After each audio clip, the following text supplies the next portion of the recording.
How are you? I am very good. How are you? Really well. Yes, well, it's a big week for you guys, isn't it? Yeah, we've had a lot of things going on as far as releases and things like that, but the biggest thing is we are waiting for our second child. That's what I understood, yes. Yeah, so we were up all night last night. We probably went to sleep around midnight, and then she was up at 3 a.m. with a lot of very strong contractions, but they were kind of intermittent. So we hung around the house and ended up just staying awake till about 5 a.m. and went back to sleep and woke up, and now she's not having any. So wow, we're just kind of up and down. We're waiting it out. I was surprised when the PR gave me the go ahead on the interview. I was like, surely he's got better things to do. I'm thrilled to speak to you, by the way. That's not any reflection of, so I do appreciate it because you must have one eye elsewhere. Yeah, well, we're all at. I got to visit at my uncle's house right now, who owns a condo that has a really cool boat dock, and my wife is sitting upstairs with my mom, and I'm just down below her, which works out to do interviews because I've kind of canceled everything else just to wait on the baby. Yes. So I get to at least feel like I'm doing something while we wait. Oh, that's very exciting. And likewise, I'm glad that we're talking. Yes. Well, I'll hopefully distract you for 15 minutes. Yeah. Lockdown must have felt quite surreal then, with already a small child on your hands, and lockdown, and a pregnant wife, and an album on the way as well. Yeah, it was a lot at once, and we were also finishing our house. I built my first house this year. It took a year and 6 months.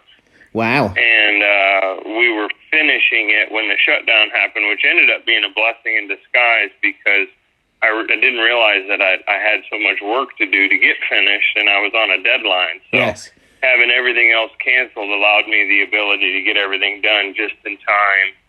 And, the relationship with the little one and my wife during the stay-at-home time, I thought we'd be at each other's throat, but ironically, we started liking each other even more. Thank God. That's nice. I've spoken to a few artists and friends, to be fair, who have said the same thing. Yeah, I don't know. There's something about being torn away from the core home life every day. Yes. It almost creates problems, and then you look far back in history. I think people stayed at home and sat around their tables more often. Yes. Maybe that's a little more normal state of life. Maybe the main problem's going to come when shows and tours go back out there and people don't want to, artists are going, oh, I don't want to do it. Maybe so.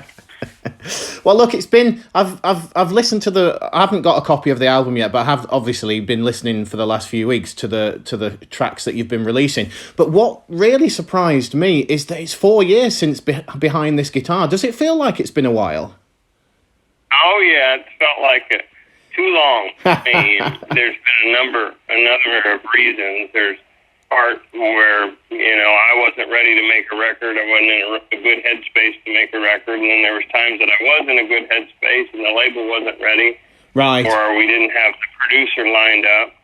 And I felt like I was kind of going through the ringer.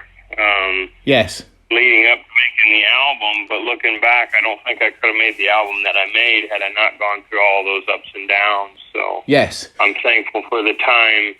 Even though there was some frustration leading up to it, I'm thankful for how it did turn out.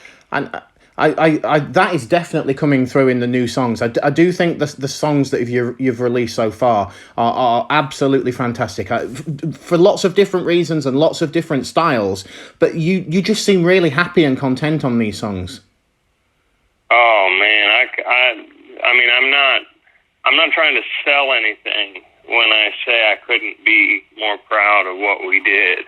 I think the leading up to making the album, the ups and downs, the frustrations, the not seeing eye to eye with certain people that you work with, feeling torn, should I record this song or that song? Yes. Should I play the game or do what I love?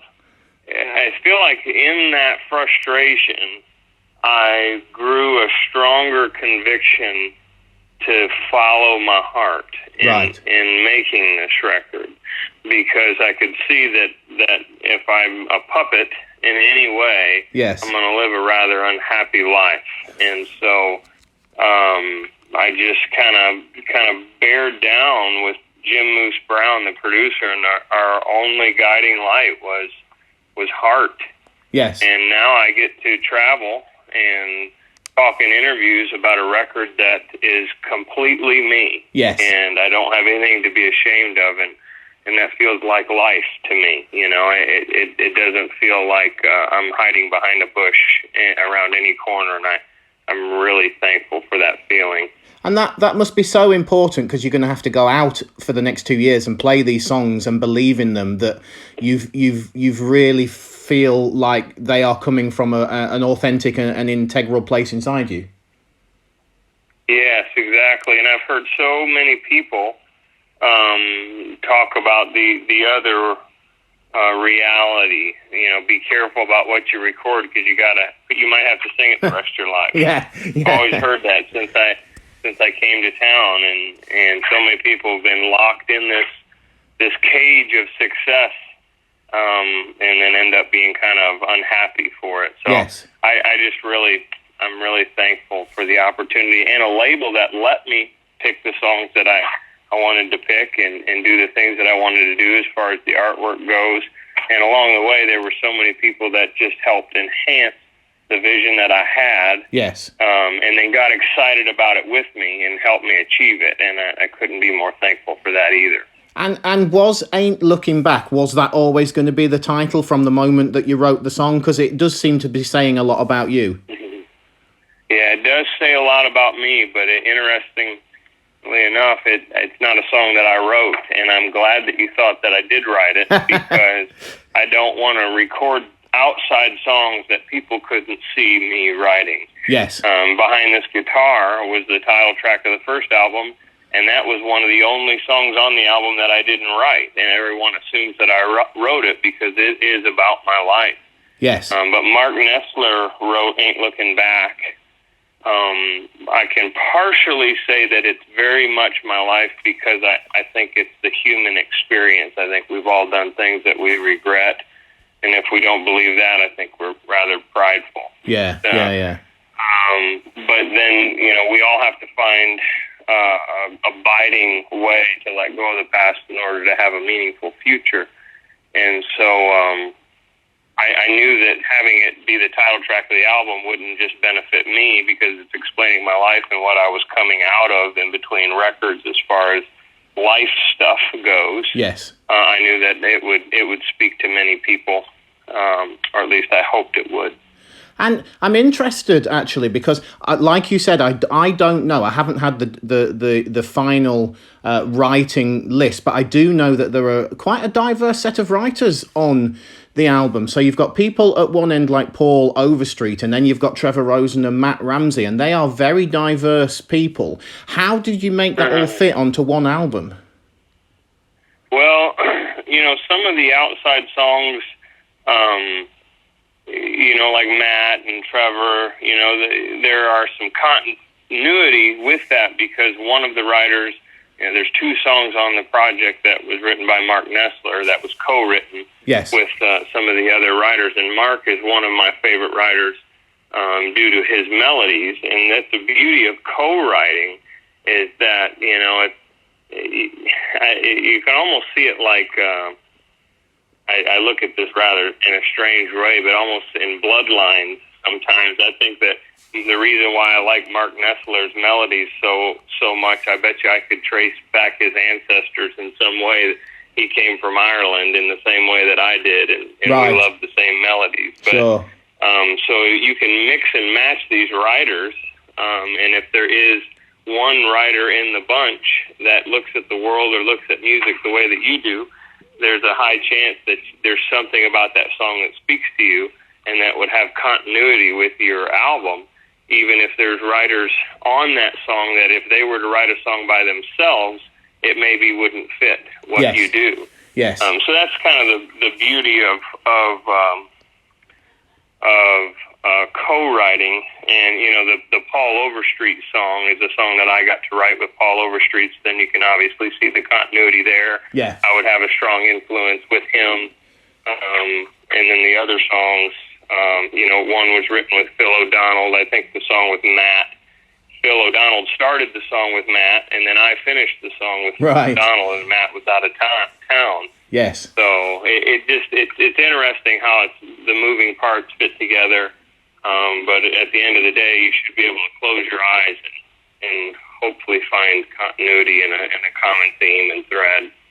And I think that's there. The 5 tracks you've released so far are all they're all tied together by the same narrative, which is obviously your own input and your own voice and your own storytelling. But there's some very interesting different melodies. Mattress on the Floor is very different to Local Honey, but I love both of those songs.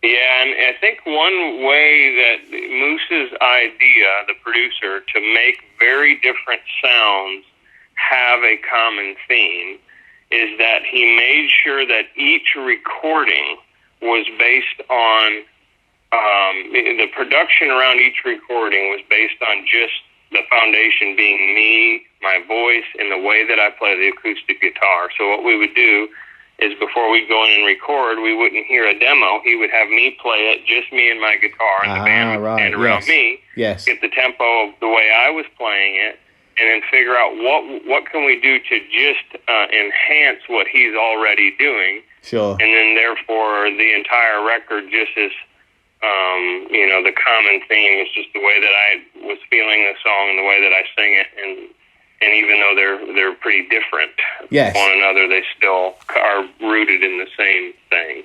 And it's really lovely to see you do like a serious love song with sort of Mattress on the Floor, but then the sort of tongue-in-cheek vibe of Local Honey as well. Those are both really good looks for you, I think. Well, God created the sun and the moon, and the sun makes more sense and has more beauty because it had the night just before it. Yes. And so when I look at the album, A Serious Love Song ends up meaning more when a person is able to laugh in this world, and vice versa. Something lighthearted and tongue-in-cheek is less corny if the person has depth to his soul. So that's that's a lovely way of expressing that. I try to not make an album that's just dark or just light, in hopes that it would have more meaning. Both would have more meaning. And I've been watching your covers on YouTube. I know you released If We Make It Through December and Storms Never Last with Emily. You two harmonise brilliantly, but is there an album of cover songs coming down the line at some point from you, do you think? I really hope so. I think the label would hope that I would have original songs that took off more so, where I was more in the public eye, and had more credibility to show my version of the old songs. Yes. As of now, I just kind of find myself the YouTube old country music singer. Everybody finds the old songs that I sing on YouTube, and I think that's great. And to be honest, probably 50% of the fan base that we've generated has come from someone running into me singing a Merle Haggard song on YouTube, which is funny. Yes. But in the future, I would love, in the same way that some of my heroes have done throughout the years, like James Taylor or Merle Haggard or whatever, they have reached back and said, okay, you guys like our music, but guess what? This is where we came from, and this is what inspired us. And I would really like to not just take a Merle Haggard tribute album or a Willie Nelson tribute album, but a influences album, and show people how maybe we come up with a little bit different sound, because I'm taking James Taylor, Dean Dillon, Merle Haggard, George Strait, Tony Rice, Irish music that I love, just down the line, and I'm making this kind of Frankenstein of music when I make my albums. And so I would love to make a tribute album to all the people that influenced me, and maybe shine light on why I make music the way that I do. Yeah. I think that's a beautiful sentiment. Actually, I think that is really good, and I would love to have that from you, definitely. We obviously last saw you over here in 2017 and then 2018 as well. What were your favourite memories of the UK? Well, I always tell people that my favorite memories are just the responsiveness of the audience.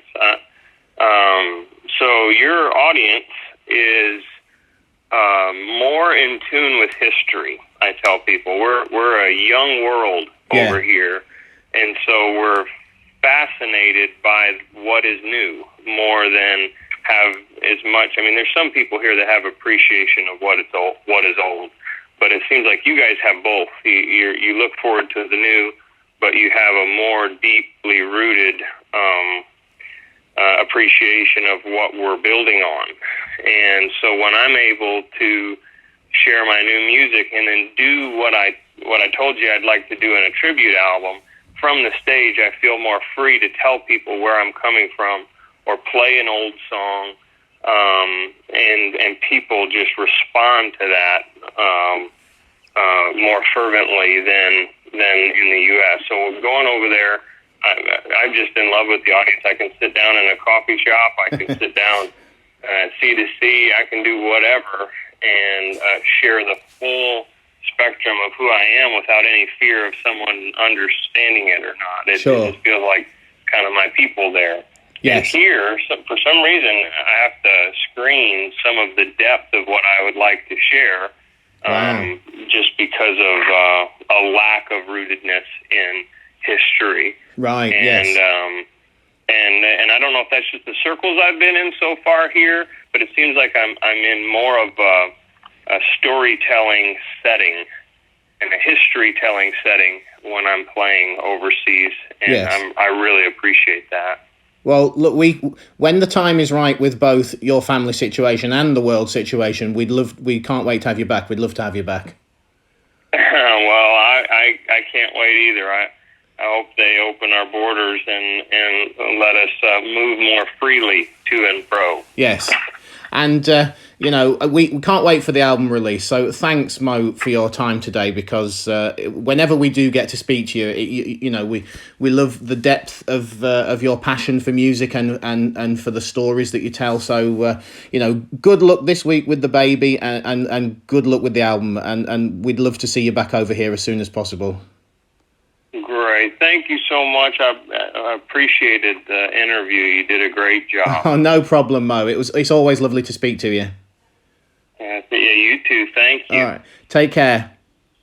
Bye-bye. Bye-bye.